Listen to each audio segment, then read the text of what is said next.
Hello, viewers of Wasteland TV. We are here with. Kristen Parraz from Commodity Comics Podcast. What does Kristen Parraz do with?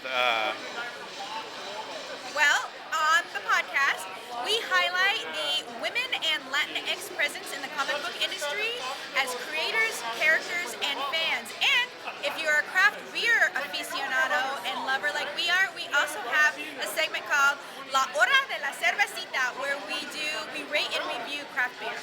I don't drink, so for me, I just review toys, comic books, and stuff like that. And we used to do gaming, but lately we've been doing food on that since COVID. Oh, okay, yeah. Because for one-to-one, you can't really do gaming. Right. So we just started talking about foods and gaming things you can eat. Right. Well, even if you don't drink beer, you'll enjoy our review anyway. But yeah. So what comic books do you usually review? So, like I said, we highlight women and the Latinx creators and characters. It really depends on whether or not we are reviewing a single issue or a trade that has recently come out, something that has been sent to us by creators because they have a Kickstarter coming up soon.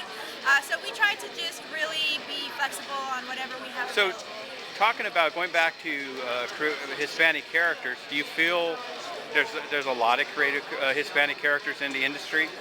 Well, one of the or reasons, lack there of push?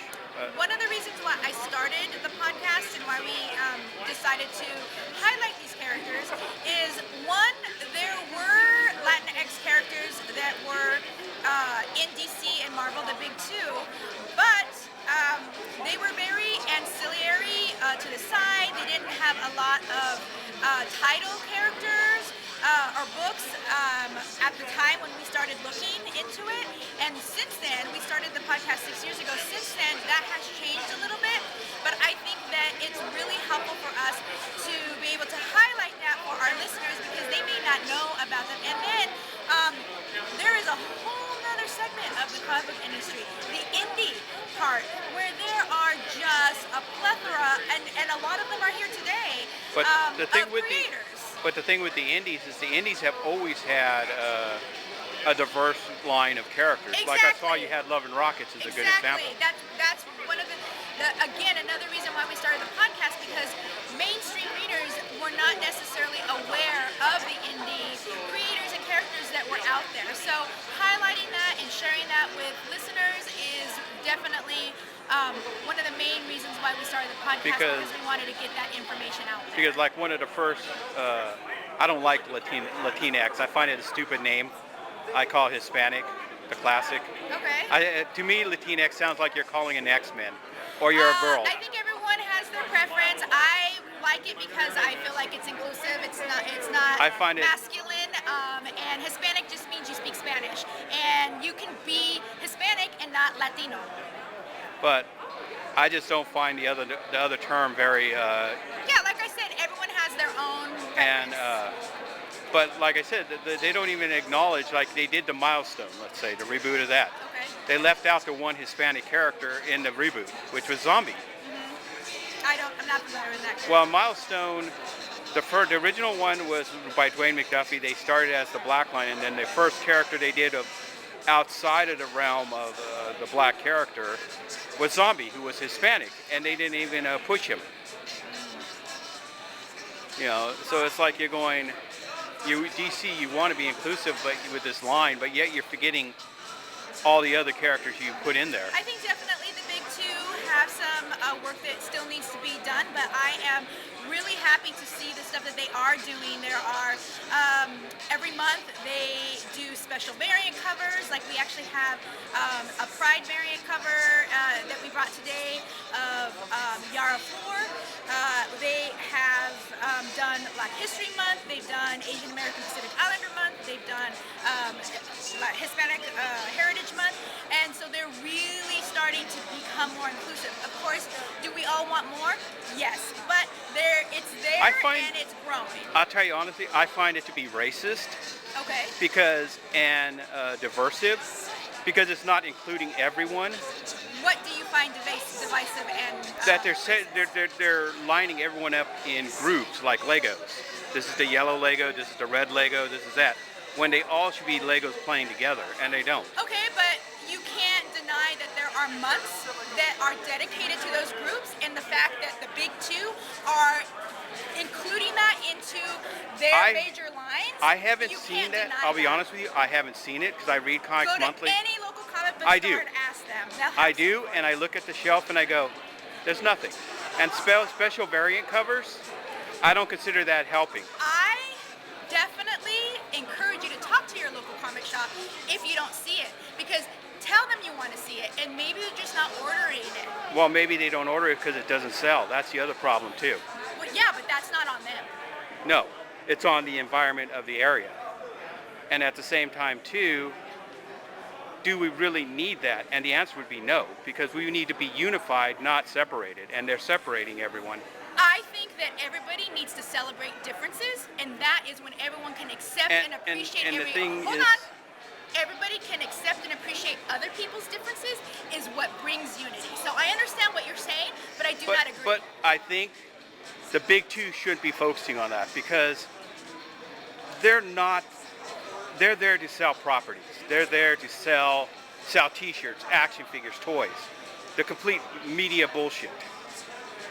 The indie comics is where it should be happening stronger, but every store other than in big cities promote indie comics. That's the big problem. It's definitely an issue that the indie industry does not get as big of a spotlight as the big two. I agree. But as a retailer, I definitely do my best to have. I didn't share that with you before. I'm a retailer. I used to be a retailer, and I definitely do my best on my end to be inclusive in my ordering, to have access to those books to my customers.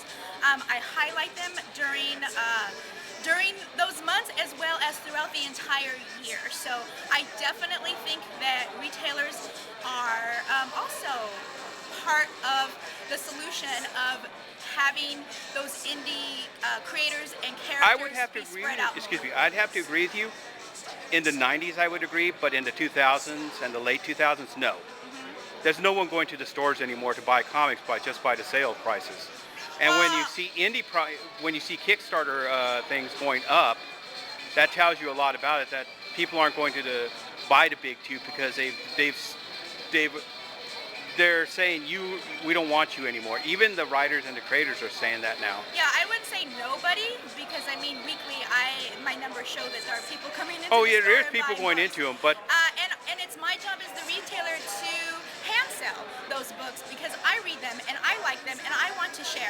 And the basic everyday comic reader might not have time to scour the internet and look at all the Facebook pages and all the social media, and they might not just be aware. So it's my job as a retailer. oh yeah, to it's do your some job. of that It's work. always like I said, the 90s was a different time, and it was more of the time to do more stuff like that because they were more open to that stuff and more freer with it than today, where it's more setting the Legos in all separate colors, which is what they're doing right now. Well, again, I actually appreciate that because I am not just a woman, I am a Latina woman, and denying that part of me denies who I am as a whole person. Oh, yeah. And so I would celebrate that Latinx ethnicity and heritage and cultural being that I am, the way that I want to appreciate and celebrate all the other cultures that are out there. And so I understand what you're saying. I don't agree with it. I definitely like being exposed to all kinds of different cultures in that way because I love comics, and But the I thing with definitely it think that it is a great way to do But what it. I'm saying is, a lot of people thinking is way different from the 80s era of reading than to the today too as well. The 80s embraced a lot of stuff as well. They were more experimental and open to stuff.